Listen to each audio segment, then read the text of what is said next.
पे जब बोझ सा होता है, मदीने आता है। आंसुओं के दरमियां बस एक ही नाम आता है।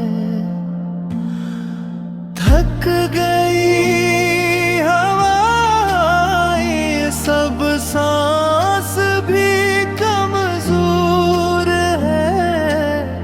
इस अंधेरे में मदीना मेरा रहनुमा बनता है। या रसूल अल्लाह, या हबीब अल्लाह, मेरी सांसों की सदा आपका ही जिक्र है। या रसूल अल्लाह, या हबीब अल्लाह,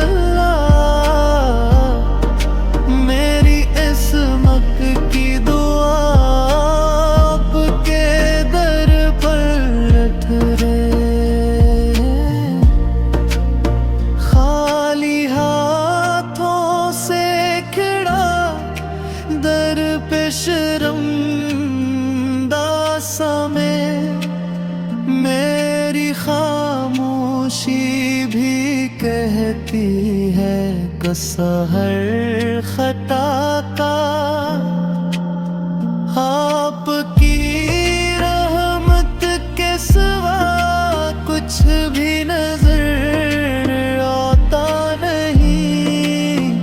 आपके सदके से ही जलता है रिश्त खुदा का।